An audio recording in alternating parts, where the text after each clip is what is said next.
I thought I truly knew my wife after 15 years of marriage. I believed the locked bedroom door was just faulty, but then I heard a man's voice inside. What I uncovered wasn't merely an affair. It was a complex web of deceit that almost destroyed me. But when my unfaithful wife came back, expecting life to carry on as usual, she found an empty house. And that was only the beginning. My name is Lloyd Fox. I'm 47 and have spent the last 12 years as a regional manager for a restaurant chain. It's a challenging job, but it pays well enough to take care of my wife, Bridget, our 7-year-old daughter, Emma, our 17-year-old son, Theodore, and my late brother's children, Owen and Lily, who have been living with us since he passed away 3 years ago. Owen is 14 now, and Lily is 12. They've grown to be like my own kids. For 15 years, I believed Bridget and I had built a strong marriage. She worked part-time from home as a social media marketer, which allowed her the flexibility to manage the kids' schedules. We had our routines, little traditions, and inside jokes. Sure, every marriage has its ups and downs, but I truly thought we were happy. The day everything changed started like any other Tuesday in October. I finished my regional inspection early and decided to surprise my family by coming home around 4 p.m. instead of my usual 7 p.m. arrival. I brought some of Emma's favorite cupcakes from the bakery, thinking we could have an impromptu celebration. When I pulled into the driveway, Bridget's car was there, which was normal since she worked from home, but something felt off the moment I stepped inside. The house was eerily quiet. Normally, I'd hear Emma playing in the living room or Bridget on a conference call in her office, but there was nothing. I called out, "Big, kids, anyone home?" but got no reply. Emma should have been home from school by then, and Theodore usually came back around the same time. Owen and Lily took the 3:30 bus. I placed the cupcakes on the kitchen counter and walked toward Bridget's office. The door was shut, which struck me as strange. In all our years together, Bridget never closed the door during the day unless she was on an important call. Even then, it was always slightly open. I knocked lightly. "Bridget, are you in there?" I asked. Her voice came from inside, sounding startled and almost panicked. "You're home early. I'm just finishing up some work. Give me a few minutes." There was something in her tone that made my stomach twist. She sounded out of breath, as if she had been running or lifting something heavy. I tried the door handle, locked. She had never locked that door in all our years together. "What kind of work requires a locked door?" I asked, trying to sound casual. "Client confidentiality stuff," she quickly replied. "You know how it is. I'll be out in a minute." That's when I heard it, the faint rustling sound, like fabric moving, followed by what clearly sounded like a man's voice whispering something I couldn't understand. My heart began to race, and the blood in my ears started to throb. "Bridget, who's in there with you?" I demanded. The silence that followed felt unbearably long. "Nobody," she answered, her voice high-pitched, a clear sign that she was lying. "I'm watching a training video," she added, her words shaky. I leaned closer to the door, pressing my ear against it. More rustling, movement. Then, a male clearing of the throat. "Open the door, Bridget." My voice came out firmer than I expected. "Please, Lloyd, I'll be out in a minute." That's when I stopped being the trusting husband and became someone else entirely. Without waiting for her response, I shouldered into the door. It splintered on the second hit, and it swung open with such force that it slammed against the wall. What I saw will stay with me forever. Bridget stood near her desk, her blouse buttoned incorrectly, and her hair a mess. And near the window, scrambling to pull on his shirt, was a man I didn't recognize, someone younger than me, probably in his mid-30s, with a physique that suggested he was a personal trainer or gym enthusiast. For a moment, nobody said a word. The three of us stood there, frozen in a strange silence, like actors who'd forgotten their lines. "Lloyd," Bridget finally whispered. "I can explain." The man, this stranger who had been in my house, grabbed his shoes and made a move to leave. I stepped directly in front of him. "I don't think so, buddy," I said, surprisingly calm. "You're not going anywhere until I get some answers." He glanced at Bridget, then back at me, considering whether he could push past me. He was bigger than I was, but I had spent over a decade managing restaurant staff and dealing with difficult vendors. I knew how to project authority when necessary. "Look, man," he said, his voice slightly trembling. "This is between you and your wife. I should go." "No," I replied, crossing my arms. "This involves me now, so it involves you. What's your name?" Lance, he mumbled, not meeting my eyes. Lance what? Turner, he replied. I looked at Bridget, who was sitting in her chair, looking like she might be sick. How long, Bridget? I asked. She didn't answer right away, so I asked again, louder this time. How long has this been going on? 3 months, she whispered. 3 months. While I was working 12-hour shifts to keep our restaurant chain running, while I was helping Owen with his algebra and reading bedtime stories to Emma, while I was being a husband and father, she had been sneaking around with Lance Turner. Where are the kids? I suddenly asked, realizing the house was too quiet. Emma's at soccer practice, Bridget said softly. Theodore's at work. Owen and Lily are at a friend's house. Something inside me snapped. Not in anger, but in something colder, more focused. Get out, I told Lance. He didn't hesitate. He grabbed his jacket and ran out of the room. A few seconds later, I heard the front door slam. Then it was just me and Bridget, staring at each other across the wreckage of our marriage. Lloyd, please, she began. Let me explain. It's not what you think. It's not what I think. I laughed, but there was no humor in it. I just caught you half-dressed with another man in our house. What exactly should I think? She stood up and smoothed down her skirt. Our marriage has been dead for years, she said. We're like roommates, not husband and wife. I needed to feel alive again. So, you decided to feel alive with Lance Turner while the kids were at school? I asked. It just happened, she said weakly. Things like this don't just happen, Bridget. You made choices. A lot of them. I walked out of the office without saying another word. There was nothing left to say. She had made her choices, and now I would make mine. The first thing I did was grab my phone and call Theodore at his job at the auto parts store. This is Theodore Fox, my son answered professionally. Ted, it's Dad, I said. I need you to come home right now. Is everything okay? He asked, concern in his voice. Theodore might be 17, but he had always been mature for his age. Just come home. Don't ask questions right now, I told him. Next, I called Emma's soccer coach and told them I'd be picking her up early. Then, I reached out to the parents of Owen and Lily's friend. While I waited for the kids to get home, I went upstairs to my bedroom and grabbed 2 large duffel bags from the closet. I started packing clothes for myself and the kids. Not everything, just enough for a few days. I wasn't sure where we were going yet, but I knew we couldn't stay in this house tonight. Bridget appeared in the doorway, watching me pack. Lloyd, what are you doing? She asked. I'm taking the kids somewhere safe, I replied, not looking at her. Safe? She asked. Safe from what? I'm their mother. I stopped packing and turned to face her. Are you? I asked. Because mothers don't usually bring strange men into the house while their kids could walk in at any moment. The kids weren't supposed to be home, she protested. That's your defense?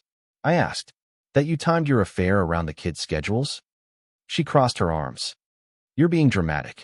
We need to talk about this like adults. We're done talking, Bridget, I said. You made your choice when you locked that office door. Theodore arrived home first. He took one look at the packed bags and the tension between his parents. Dad, he said quietly, what's going on? Your mother and I are having some problems, I told him. We're going to stay somewhere else for a few days while we figure things out. Theodore nodded, smart enough not to ask for more details. When Emma came home, I knelt down to her level. Hey, sweetheart, I said. How about we go on a little adventure? Just you, me, Theodore, Owen, and Lily. Her eyes lit up. Camping? She asked excitedly. Something like that. Owen and Lily arrived home just as we were loading the car. Owen, always perceptive, immediately sensed something was wrong. Uncle Lloyd, he said quietly, pulling me aside. Are you and Aunt Bridget getting divorced? The question hit me harder than I expected. Owen had already lost his parents. The last thing I wanted was for him and Lily to feel like they were losing another family. I don't know yet, buddy, I said honestly. But no matter what happens, you and Lily are part of this family. That will never change. As we drove away from the house, I couldn't help but think about Bridget coming home, expecting to continue her double life, only to find an empty house. My unfaithful wife would come home happy from her date with her lover, but the kids and I would already be gone. That would be just the start of my revenge. We ended up at a Hampton Inn about 20 minutes from home. It wasn't the Ritz, but it had a pool for Emma and connecting rooms so I could keep an eye on everyone. As I checked us into 2 adjoining rooms, I felt something I hadn't experienced in months: clarity. The kids were remarkably adaptable. Theodore helped me settle everyone in, while Emma immediately wanted to explore the hotel. Owen and Lily stayed close to me, still processing the sudden change in their lives. Uncle Lloyd, Lily said quietly as we sat by the pool later that evening. Is this because of what Aunt Bridget did? Kids see more than we think they do. Lily had always been perceptive, probably because she had to grow up too fast after losing her parents. Yes, I told her honestly. Aunt Bridget made some decisions that hurt our family. Are we going to be okay? Owen asked. We're going to be better than okay, I replied firmly. I promise you that. My phone had been buzzing nonstop since we left. Bridget had sent dozens of texts, some angry, some pleading, and some threatening. I decided to read them while the kids were watching TV in their room. Lloyd, you can't just take the kids like this. We need to talk. Come home. You're being childish. This affects the children too. If you don't bring them back, I'll call the police. I showed the messages to Theodore, who had become my unofficial second-in-command. She's really going to call the cops on you for taking us away for a few days? He asked, incredulous. She might try, I said. But legally, I have every right to take you kids anywhere I want. I'm your father. I'm not kidnapping anyone. That evening, I sat down with my laptop and began researching divorce lawyers. I also started documenting everything I could remember from the past few months. Bridget's strange behavior, her mysterious appointments, her new wardrobe, and her sudden interest in fitness.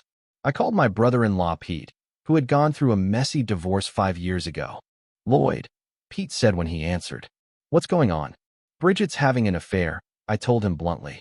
I caught her with a guy in our house today. There was a long pause. Jesus, Lloyd. I'm sorry, man. What can I do? I need the name of that lawyer you used. Gerald Hendress, Pete replied. He's expensive, but ruthless when he needs to be. I'll call him for you.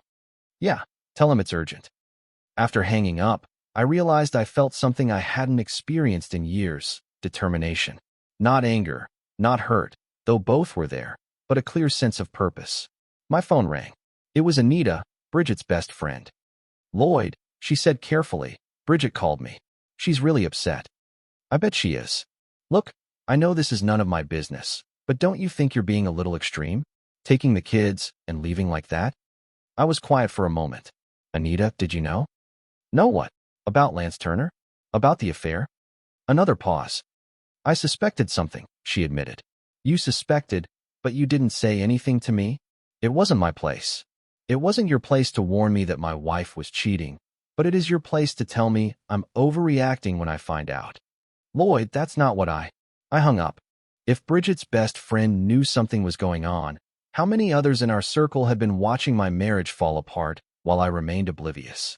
The next morning at 7 o'clock, Gerald Hendress called me back. His voice was crisp and professional. Lloyd Fox, Pete mentioned you need legal representation. Adultery case, I said. That's right. I caught my wife with another man in our house yesterday. Do you have evidence? I saw them together.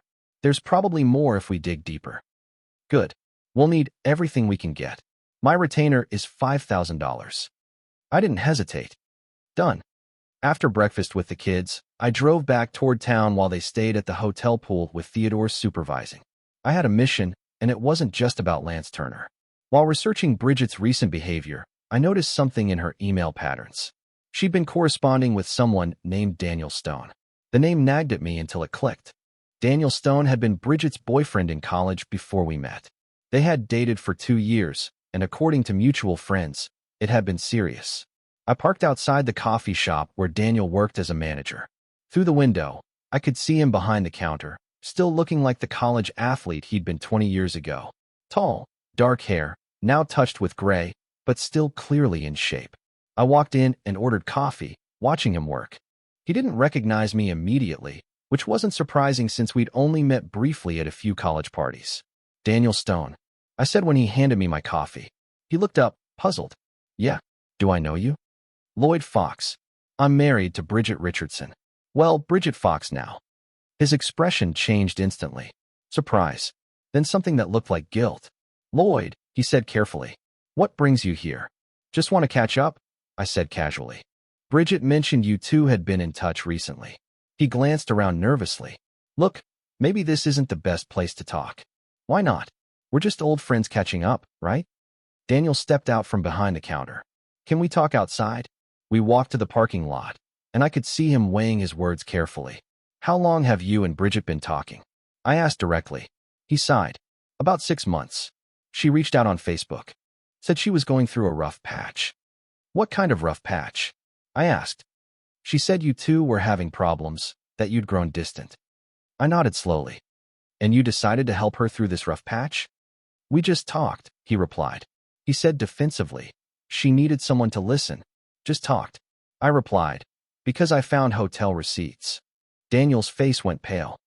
That was only twice, he stammered. We were just confused.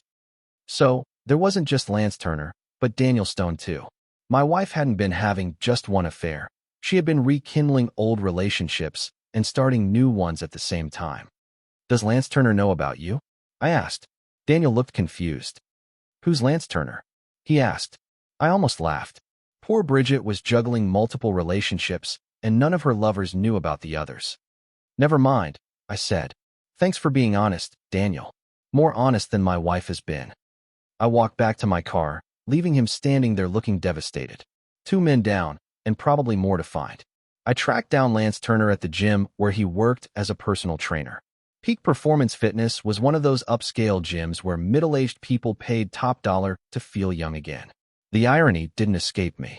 He was working with a client, a woman in her 50s, who clearly was more interested in his attention than his fitness advice.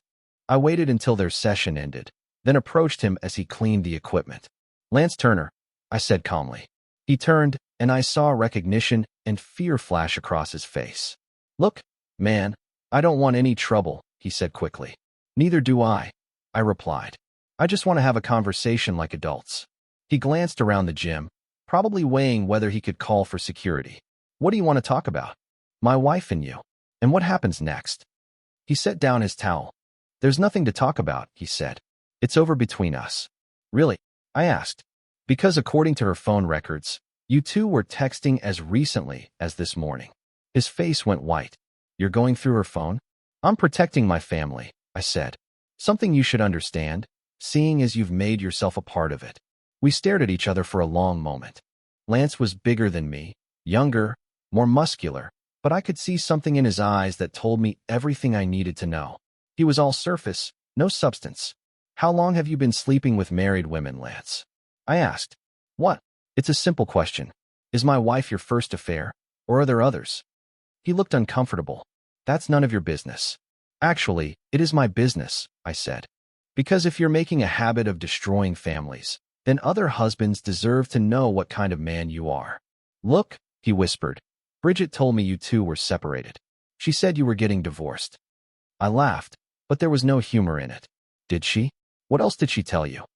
That you were controlling. That you didn't care about her anymore. And you believe that? Just like that. She was lonely, he said. She needed someone who understood her. What you mean is she was easy prey.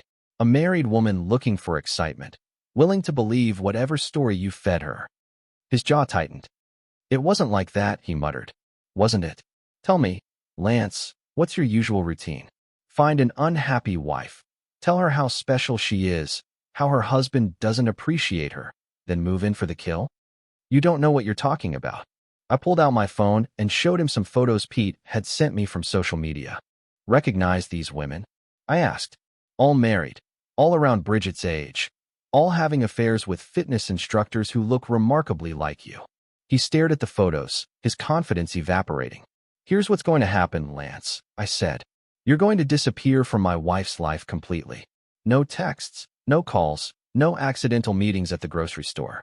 Because if I find out you've contacted her again, I'm going to make sure every woman in this town knows exactly what kind of man you are. You can't threaten me, he said. But his voice lacked conviction. I'm not threatening you, I said. I'm promising you.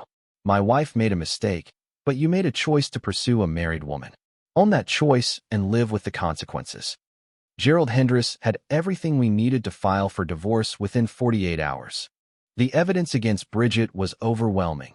2 affairs running simultaneously, financial deception, and bringing strangers into our family home. But life has a way of throwing curveballs when you least expect them. I was reviewing legal documents in the hotel lobby when the chest pains started, sharp, stabbing sensations that made me break out in a cold sweat. At first, I thought it was just stress. God knows I had enough reasons to feel overwhelmed. Theodore found me slumped in a chair, struggling to breathe. "Dad?" he shouted, running over. "What's wrong?" "Call 911.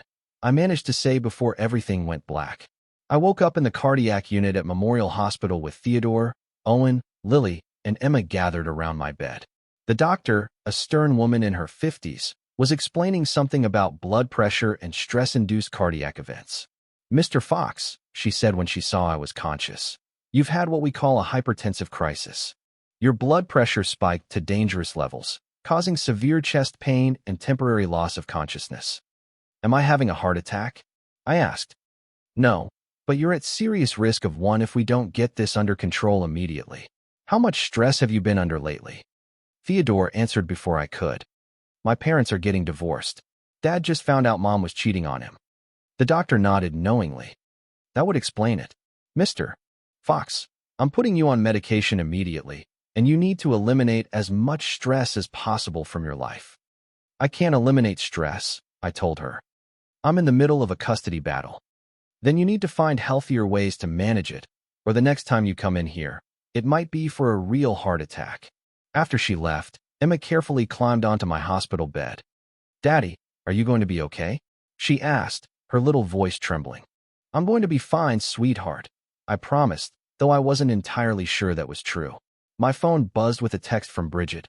"I heard you're in the hospital. I'm coming to see you." I texted back, "Don't." But she came anyway. I saw her through the window arguing with the nurse about visiting hours. When she finally made it into my room, she looked genuinely concerned.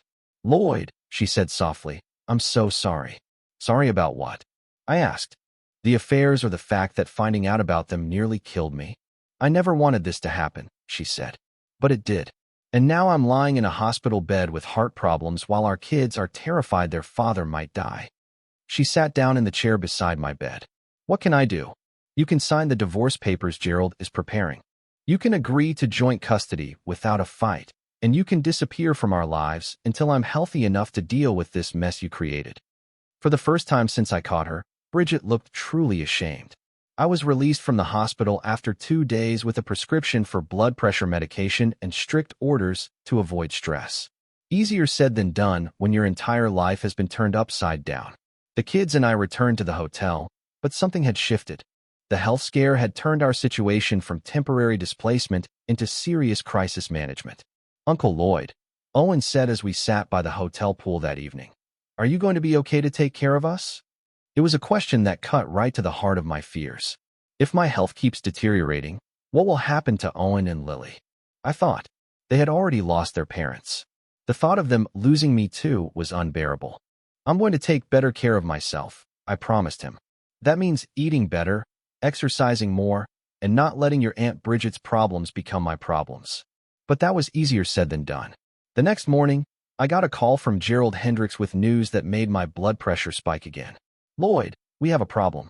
Bridget's lawyer is claiming you're mentally unstable. They're using your hospitalization to argue that you're unfit to have custody of the children." "That's ridiculous," I said. I had a stress reaction to discovering my wife's affairs. "I know that, and you know that, but they're going to paint it as an inability to handle parental responsibilities under pressure." I could feel the familiar tightness in my chest starting to build. "What do we do?" "We fight it," Gerald said. "But you need to demonstrate that you're managing your health properly. Doctor's visits, medication compliance, stress management techniques. We need to show the court that you're taking this seriously." After I hung up, I realized Bridget was playing a much more sophisticated game than I had initially thought. She wasn't just defending herself. She was going on the offensive, using my own health crisis against me. That evening, she called me directly. "Lloyd," she said, "I heard about what my lawyer is planning. I want you to know that wasn't my idea." "Wasn't it?" "No. I told her about your hospital stay because I was worried about you, not to use it against you in court. But she's using it anyway." "I can stop it," she said. "I can tell her to back down." "What do you want in return, Bridget?" I asked. There was a long pause. "I want to see the kids. I want shared custody, and I want to work this out without destroying each other." For the first time since catching her with Lance, she sounded like the woman I'd married 15 years ago. But I had learned not to trust appearances when it came to my wife. "I'll think about it," I said. But I was already planning my next move. The custody hearing was scheduled for a cold Thursday morning in November. I had been managing my blood pressure with medication and regular doctor visits, but I could feel the stress building as the court date approached. Gerald Hendricks met me at the courthouse steps. "Remember, stay calm no matter what they throw at you," he reminded me. "We have the evidence, the moral high ground, and the children's best interests on our side." Bridget arrived with her lawyer, looking more composed than I had seen her since this all began. She had gotten her hair done, bought a new conservative outfit, and was clearly trying to project the image of a devoted mother fighting for her children. The judge, a stern-faced woman in her 60s, listened carefully as both sides presented their cases. Bridget's lawyer painted me as an unstable man who overreacted to marital issues, claiming that my health problems made me unfit for primary custody. But Gerald was ready for them. He presented the evidence methodically, both affairs with Lance Turner and Daniel Stone, the lies, the financial deception, and most importantly, the testimony from the children themselves. Theodore, now 18 and legally able to speak for himself, was devastating in his testimony. "Your Honor," he said clearly, "my father has been the stable parent throughout this entire situation. While my mother was carrying on relationships with other men, my father was working to support our family and taking care of my cousins, who lost their parents. I want to live with my father." Even Emma, coached gently by our lawyer, was able to express that she felt safer with me. The judge's decision was swift and decisive. Primary custody was granted to me, with supervised visitation for Bridget until she could demonstrate stability. The family home would be sold, with the proceeds split equally. Bridget would be responsible for repaying the money she had spent on her affairs. As we left the courthouse, Bridget approached me one last time. "Lloyd," she said quietly, "I know I can't undo what I did, but I want you to know that I never stopped loving you." "If that's what you call love," I replied, "then I'm better off without it." 6 months later, Owen, Lily, Theodore, Emma, and I moved into a smaller house across town. It wasn't as grand as our old place, but it was ours. No lies, no secrets, no strangers lurking in locked rooms. My blood pressure was under control. My relationship with the kids was stronger than ever. And for the first time in years, I felt like I could breathe freely. Bridget eventually moved to another state to start over. She sends cards on birthdays and holidays, but she's become what she should have been from the beginning, a distant memory of a life that almost destroyed us all. 1 year after catching Bridget with Lance Turner, I was standing in the kitchen of our new house, making pancakes for the kids on a Saturday morning. It had become our tradition, weekend breakfast together. No phones, no distractions, just family time. Emma ran in, wearing her soccer uniform, ready for her game. "Daddy, will you come watch me play today?" "Wouldn't miss it, sweetheart," I promised. Theodore appeared in the doorway, home from his first semester of college. "Dad, I need to tell you something." My heart skipped a beat. After everything we'd been through, unexpected announcements still made me nervous. "Mom called me yesterday," he continued. "She wanted me to ask if she could come to Emma's graduation ceremony next month." Emma's elementary school graduation. Such a small thing, but Bridget had missed so many milestones already. "What do you think?" I asked him. "I think Emma deserves to have her mother there, even if it's weird for the rest of us." "That's my son, wise beyond his years." Owen and Lily bounded down the stairs, arguing about who got the last piece of bacon. They had both been thriving this past year. Owen made the honor roll, and Lily joined the drama club. Having stability in their lives had allowed them to be kids again instead of worrying about adult problems. "Uncle Lloyd," Lily said, tugging on my sleeve, "Mrs. Patterson wants to know if you're coming to the school fundraiser next Friday." Mrs. Patterson was Lily's teacher, a divorced woman about my age who had been making increasingly obvious attempts to spend time with me. The kids had noticed, of course, they missed nothing. "Are you going to ask her on a date?" Owen asked with a grin. "Maybe," I admitted. "Would that be okay with you guys?" "As long as she's nice to us," Emma said practically. "And as long as she doesn't lock any doors," Theodore added with dark humor. I laughed, amazed that we could joke about it now. Time really does heal wounds, even deep ones. That evening, after Emma's soccer game, which we won 3-2, I sat on the back porch with a beer, watching the kids play in the yard. Theodore was teaching Owen how to throw a curveball while Emma and Lily practiced cartwheels on the grass. My phone buzzed with a text from Gerald Hendricks. Bridget's lawyer called. She wants to discuss increasing her visitation time. A year ago, that message would have sent my blood pressure through the roof. Now, I just felt tired. Bridget would always be part of our lives because she was the kids' mother, but she no longer had the power to destroy our peace. I texted back, set up a meeting, but nothing changes without the kids' agreement. As the sun set behind the trees in our backyard, I realized something I hadn't expected. I was happy, not the complicated, conditional happiness I had felt during my marriage, but genuine contentment with the life we'd built from the ashes of betrayal. My unfaithful wife had come home happy from her date with her lover that day, but the kids and I were already gone. It had been the start of my revenge, but more importantly, it had been the start of our real life.